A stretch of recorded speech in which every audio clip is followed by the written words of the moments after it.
Hello everyone, welcome back to my channel और मैं हूं निधि। आज के वीडियो में बहुत इंपॉर्टेंट टॉपिक डिस्कस करने वाली हूं जो कि है एनीमिया ड्यूरिंग प्रेगनेंसी।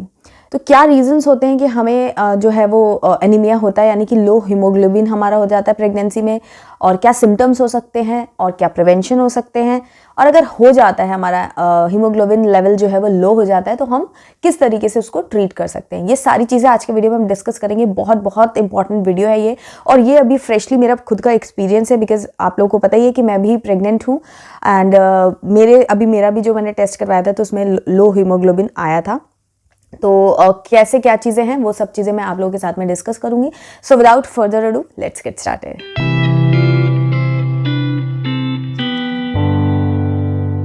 तो चलिए सबसे पहले जानते हैं कि क्या रीजंस हो सकते हैं, क्यों मतलब हमें आयरन की क्वांटिटी अभी इस टाइम पे ज़्यादा लगती है प्रेगनेंसी के टाइम पे, और हीमोग्लोबिन लेवल हमारा लो क्यों हो जाता है।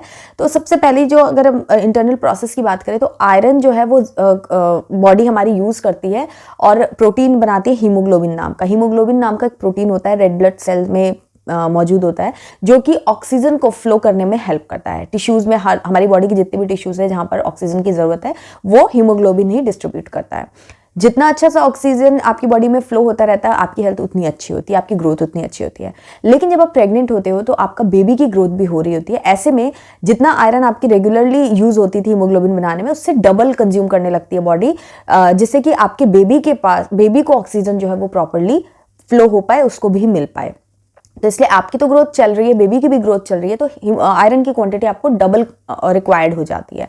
ऐसे में क्या होता है कि अगर आपने प्रॉपर्ली आयरन इनटेक हो रहा है तब तो ठीक है, लेकिन कई केसेस में कॉमनली ऐसा हो जाता है कि आपका आयरन कंजम्पशन कम है और यूज़ तो डबल ही हो रहा है। तो ऐसे में फिर आपको हीमोग्लोबिन लेवल जो है वो लो हो जाते हैं और आपको प्रेगनेंसी में एनीमिया की प्रॉब्लम फेस करनी पड़ सकती है। कितना ज़्यादा ये लो है उस पर डिपेंड करता है कि आपका जो एनीमिया है वो कितना सीवियर है। थोड़ा बहुत अगर लेवल्स लो है तो उसको बहुत ही आसानी से कंट्रोल किया जा सकता है, बट अगर ज़्यादा है तो फिर वो डेंजरस भी हो सकता है। अगर बहुत ज़्यादा कम लेवल्स हैं और अगर मीडियम भी है तो भी उसके लिए थोड़ी टेंशन हो जाती है, तो उस पर फिर डॉक्टर्स थोड़ा सा अलग से चढ़ाते हैं हीमोग्लोबिन और अलग से आपको थोड़े से सप्लीमेंट्स वगैरह देते हैं। तो इस तरीके से होता है। अब मैं बात करती हूँ कि क्यों हो सकता है, इसके क्या रीजंस हो सकते हैं। तो एक तो आपकी डाइट अच्छी नहीं है, उसकी वजह से आपको हीमोग्लोबिन कम हो सकता है। दूसरा, आपकी बैक टू बैक प्रेगनेंसीज है, आपकी बॉडी भी प्रॉपर्ली रिकवर नहीं हुई है, इसमें स्ट्रेंथ नहीं आई है, तो इस वजह से भी हो सकता है। या फिर आपकी प्रेगनेंसी जो है वो एक से ज़्यादा बेबी की है, मतलब ट्विंस वगैरह हैं, तो भी बॉडी में मतलब बहुत ज़्यादा रिक्वायरमेंट होती है और उतना आप कंज्यूम नहीं कर पाते हो आयरन, जिसकी वजह से आपको ये फेस करना पड़ सकता है। या फिर आपको प्रेगनेंसी के पहले किसी तरीके का ब्लड लॉस वगैरह हुआ हो, या मेंस्ट्रुअल साइकिल में आपको कुछ प्रॉब्लम हो जिसमें ब्लीडिंग ज़्यादा होती हो, तो उसमें भी हीमोग्लोबिन लेवल जो है कम होने के चांसेस होते हैं। तो अगर आपको पहले से ये सारी चीज़ें हैं, मतलब इनमें से कोई कंडीशन आपकी है, तो आपको पहले से ही प्रिवेंशन के तौर पे अपनी डाइट या हीमोग्लोबिन लेवल जो है वो डॉक्टर से डिस्कस कर लेने चाहिए और अपनी डाइट को कंट्रोल कर लेना चाहिए जिसमें कि आयरन वगैरह ज़्यादा हो। तो इस तरीके से आप पहले से ही थोड़ी सी तैयारी करके रखें। अब बात करते हैं कि प्रिवेंशन क्या कर सकते हैं। सो गाइस, अगर अभी तक आपने मेरा व्लॉग चैनल में सब्सक्राइब किया तो जल्दी से कर लो, क्योंकि वहाँ पर मैं प्रेगनेंसी में मेरे दिन कैसे जा रहे हैं, मेरा क्या रूटीन रहता है, मैं क्या खाती हूँ, क्या करती हूँ, वो सब कुछ वहाँ पर शेयर करती हूँ।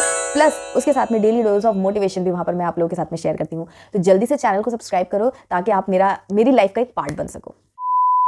प्रिवेंशन जो इसका है वो यही है, सबसे पहला कि अगर आप प्लान भी कर रहे हो, बेबी प्लानिंग भी कर रहे हो, तो तभी से आप अपने जो है इसीलिए बोलते हैं ना कि आपको डॉक्टर से अगर आप डिस्कस करते हो तो आपको प्रीनेटल विटामिन्स दिए जाते हैं, या फिर फॉलिक एसिड वगैरह जो स्टार्टिंग में ही दिया जाता है। उसका रीज़न यही रहता है कि उससे आपको आयरन वगैरह जो है वो प्रीनेटल विटामिन्स के अंदर मिल जाते हैं, मतलब होते हैं उनके अंदर भी, वो दिए जाते हैं एक्स्ट्रा से।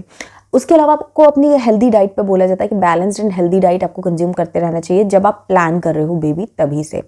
तो उसमें हेल्दी डाइट में यही होता है कि आयरन रिच फूड जो है वो आपको ज़्यादा से ज़्यादा कंज्यूम करने चाहिए ताकि आपका आयरन एब्जॉर्प्शन ज़्यादा हो रहा हो। ठीक है, तो ये आप प्लानिंग के टाइम पे कर सकते हो। बट इनकेस अगर आप प्लान नहीं कर रहे हो और ये नेचुरली आप कंसीव कर रहे हो बिना किसी प्लान के, तो जैसे ही आपको लगता है कि हाँ आपने कंसीव कर लिया है, तो अपनी डाइट को तुरंत बैलेंस करो, आयरन रिच फूड्स को ज़्यादा इंक्लूड करो, जिसमें कि आप अनार डेली खाओ, बीटरूट डेली कंज्यूम करो, और जो भी आयरन रिच चीज़ें होते हैं, स्पिनच है या फिर ड्राई फ्रूट्स में आपका अंजीर हो गया और बादाम वगैरह, वो सारी चीज़ें आप इंक्लूड करो। जो भी आयरन रिच चीज़ें होती हैं उनको कंज्यूम करना स्टार्ट कर दो डेली बेसिस पे।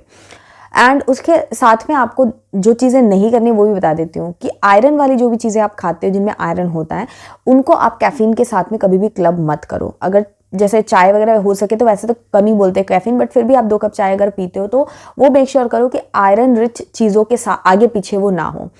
1 घंटा पहले 1 घंटा बाद में आप कैफीन मत कंज्यूम करो अगर आपने आयरन वाली चीज़ें खाई हैं तो, क्योंकि कैफीन जो है वो बहुत बहुत बड़ा हर्डल है आयरन को अब्जॉर्ब करने में बॉडी के अंदर। दूसरा चीज़ कि विटामिन सी की कमी नहीं होनी चाहिए। आयरन तो आप कंज्यूम कर रहे हो बट विटामिन सी कंज्यूम नहीं कर रहे हो तो आयरन अब्जॉर्ब नहीं होता। आयरन को अब्जॉर्ब करने के लिए विटामिन सी की बहुत ज़रूरत होती है, तो इसीलिए विटामिन सी भी उतनी भरपूर मात्रा में आप लीजिए। विटामिन सी का मतलब है आंवला खा सकते हो, नींबू पानी, ऑरेंज, मौसमी, अमरूद, ये जितनी भी चीज़ें जिनमें विटामिन सी होता है, जिनमें थोड़ा सा टैंगीनेस होता है, वो आप ज़रूर कंज्यूम करो, तो उससे बहुत ज़्यादा फर्क पड़ता है आयरन अब्जॉर्प्शन में। हो सके तो ऐसा कॉम्बिनेशन चूज करो जिसमें कि आयरन और विटामिन सी एक साथ में हो। जैसे अनार और मौसमी एक साथ मिक्स करके आपने ले लिया तो वो दोनों चीज़ें एक साथ जा रही है तो फटाफट आपका आयरन जितना आपने कंज्यूम किया बॉडी में अब्जॉर्ब हो गया। तो इस चीज़ का आप ध्यान जरूर रखो कि विटामिन सी साथ में लेना है और कैफीन बिल्कुल साथ में नहीं लेना है। तो ये चीज़ तो आपको करनी है। ये मैंने अपनी फर्स्ट प्रेगनेंसी में ये चीज़ को फॉलो भी किया था और तभी मैंने ये चीज़ एक्सप्लोर की थी। किसी डॉक्टर से ही मैंने ये चीज़ सुनी थी। तो ये चीज़ आपको ध्यान रखनी है, बट स्टिल ऐसा नहीं है कि आप ये सारी चीज़ें फॉलो करोगे तो आपको नहीं होगा। ऐसा नहीं होता है, क्योंकि कई बार बॉडी नहीं उतना प्रोड्यूस कर पाती, या फिर ऐसा भी होता है कि हम मॉर्निंग सिकनेस फील, जैसे इस बार मेरे को फर्स्ट प्रेगनेंसी में मुझे इस तरीके की कोई प्रॉब्लम नहीं हुई थी, मेरा सब कुछ एकदम बढ़िया चला था। बट अभी मेरा थोड़ा सा जो हीमोग्लोबिन लो है, बहुत ज़्यादा नहीं बट हल्का लो आया है इस बार। तो उसका रीज़न यही है कि मेरे को मॉर्निंग सिकनेस बहुत ज़्यादा हो रही है इस बार। तो उसकी वजह से क्या होता है, डाइट प्रॉपर उतनी अच्छे से नहीं हो पाती है, तो ऑब्वियसली फिर वो आपकी बॉडी पे फ़र्क दिखता ही है। तो वो भी एक रीज़न हो सकता है। तो अगर ऐसा कुछ है तो आप अपने डॉक्टर से कंसल्ट कर सकते हो। वो आपको सप्लीमेंट्स वगैरह देते हैं। तो अगर आपको डॉक्टर ने जो भी प्रीनेटल विटामिन दिए हैं, मोस्टली क्या होता है स्टार्टिंग में आपको फॉलिक एसिड ही दी जाती है, एंड देन फिर second trimester after 4-5 months then फिर आपको आयरन के सप्लीमेंट्स बढ़ाए जाते हैं, क्योंकि वो सभी को मतलब दिए ही जाते हैं क्योंकि वो रिक्वायर्ड होता है बॉडी के लिए। तो वो जो सप्लीमेंट्स आपको दिए जाते हैं, चाहे फिर वो फॉलिक एसिड हो या फिर आपके आयरन सप्लीमेंट्स हो, वो आपको मिस नहीं करना है। जो भी गाइडलाइन के साथ डॉक्टर आपको देते हैं वो आपको कंज्यूम करना है, पहली चीज़। दूसरी चीज़, अगर आपको पहले से इस टाइप की कोई प्रॉब्लम है, आपको लगता है कि ऐसा कुछ हो सकता है, जैसे नॉर्मल हेल्दी बॉडी है तब तो ऐसा कुछ पहले से हम प्रेडिक्ट नहीं कर सकते, बट अगर आपकी कोई ऐसी हिस्ट्री रही हो, कोई मिसकैरेज, या जैसा कि मैंने अभी चीज़ें बताई कि ऐसा कुछ आपने पहले फेस किया हो, तो डॉक्टर से पहले ही डिस्कस कर लीजिए। तो हो सकता है वो आपको स्टार्टिंग में ही सप्लीमेंट्स दे दें। तीसरी चीज़ कि होता, जैसे अभी मेरा हीमोग्लोबिन कम आया तो मेरे को डॉक्टर ने सप्लीमेंट्स जो है वो डबल कर दिया, 2 टाइम खाने को बोल दिया है आयरन। तो अगर 2 टाइम बोला तो आपको 2 टाइम खाना है, मिस नहीं करना है। बिकॉज अगर आयरन की कमी कंटिन्यू रही, एनीमिया आपका कंटिन्यू रहा, तो वो जाकर के काफ़ी ज़्यादा रिस्क जो है आपकी प्रेगनेंसी में बढ़ा सकता है, बेबी की ग्रोथ को अफेक्ट कर सकता है। इसलिए कोई तरीके की मिस हैंडलिंग नहीं होनी चाहिए जब आप मेडिसिन की बात करते हैं। मेडिसिन आपका प्रॉपर टाइम पे होना चाहिए, डाइट आपकी टाइम पे होनी चाहिए, बैलेंस्ड होनी चाहिए। घबराने की ज़रूरत नहीं है, ईजिली चीज़ें मैनेज हो जाती हैं अगर आप थोड़ा सा अवेयर होकर चलें तो ये तो चीज़ें हो गई। अब बात करते हैं कि सिम्टम्स आपको पता कैसे चलेगा। कभी कभी क्या होता है, ब्लड टेस्ट, जैसे मेरा फर्स्ट ब्लड टेस्ट हुआ था तब मेरी रिपोर्ट्स एकदम बढ़िया आई थी, तब कोई प्रॉब्लम नहीं हुई थी।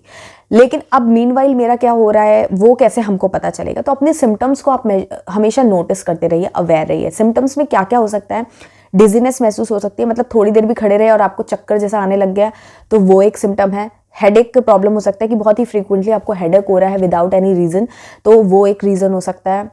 एंड उसके अलावा आपको शॉर्ट ब्रीदनेस की प्रॉब्लम हो सकती है, मतलब ज़्यादा बोला ज़्यादा चला तो सांस लेने में दिक्कत हो सकती है। तो ये एक बहुत बड़ा सिम्टम हो सकता है जो मुझे पर्सनली था कि मेरे को शॉर्ट ब्रीदनेस की प्रॉब्लम काफ़ी ज़्यादा हो रही थी। मैंने डॉक्टर को जैसे ही बताया कि शॉर्ट ब्रीदनेस की प्रॉब्लम हो रही है, उन्होंने तुरंत मेरा ब्लड टेस्ट बीच में ही लिख दिया। जो मेरा स्केड्यूल्ड ब्लड टेस्ट है अभी वो नहीं हुआ, ये बीच में ही उन्होंने लिख दिया, और रिपोर्ट आई तो हीमोग्लोबिन उसमें कम आया था। तो शॉर्ट ब्रीदनेस है, ये मैंने सिम्टम्स खुद ऑब्जर्व किया और डॉक्टर को बताया। तो सिम्टम्स भी आपको देखते रहना है कि आपकी बॉडी कैसे बता रही है आपको कि क्या प्रॉब्लम अंदर हो सकती है। तो ये हो गया, डिजीनेस हो गया, आपका फेस जो है वो भी थोड़ा सा डल हो सकता है, एंड आपको थकावट बहुत ज़्यादा, अगर बहुत ज़्यादा लेजी हो रहा है, चिड़चिड़ा हो रहा है, मन अच्छा नहीं लग रहा है, तो ये सारे रीजंस हो सकता है कि आपका हीमोग्लोबिन लेवल जो है वो कम हो। तो इस पर आप नज़र रखिए और डॉक्टर से कंसल्ट कर लीजिए, वो आपको अच्छे से गाइड कर देंगे। टाइमली चीज़ें कंसल्ट करना बहुत ज़रूरी है। तो ये तो सारी चीज़ें हो गई। प्रिवेंशन में मैंने आपको बता दिया, और अगर आपका हीमोग्लोबिन लो होता है तो भी आपको क्या करना है वो भी मैंने आपको बता दिया कि आप अपने डॉक्टर से कंसल्ट करेंगे तो वो आपको सप्लीमेंट्स वगैरह दे देंगे, और उन सप्लीमेंट्स को आपको प्रॉपरली लेते रहना है। अगर उसके बाद भी बहुत ज़्यादा अगर आपका हीमोग्लोबिन कम आता है तो फिर उसके अलग प्रोसीजर्स होते हैं जो डॉक्टर आपको बताएंगे, वो मैं नहीं बता सकती हूँ। बट हाँ, अगर आपको थोड़ा बहुत आपका हीमोग्लोबिन कम आता है तो वो सप्लीमेंट से आसानी से ट्रीट किया जा सकता है। तो अपनी डाइट को अच्छे से रखिए और स्ट्रेस बिल्कुल मत लीजिए। स्ट्रेस बहुत ज़्यादा प्रॉब्लमैटिक हो जाता है इस टाइम पर, तो स्ट्रेस मत लीजिए, अच्छा खाइए और खुश रहने की कोशिश कीजिए। जितने ज़्यादा आप खुश रहते हैं ना, उतना आपका ब्लड, बोलते नहीं हंसते हो तो खून बढ़ता है, तो वैसा है। तो खुश रहिए, एंजॉय कीजिए इस प्रेगनेंसी को, और जो भी प्रॉब्लम्स है वो डॉक्टर से डिस्कस कीजिए। वो डॉक्टर्स बहुत ही आसानी से आपकी हर प्रॉब्लम को सॉल्यूशन दे देते हैं। टेंशन लेने से चीज़ें बनती नहीं है, तो मैं टेंशन नहीं लेती हूँ, मैं ऑब्जर्व करती हूँ, डॉक्टर से डिस्कस करती हूँ, जो सॉल्यूशन वो बताते हैं उसको फॉलो करती हूँ। और जो लोग टेंशन आपको देते हैं उनसे इस बारे में बात बिल्कुल मत कीजिए।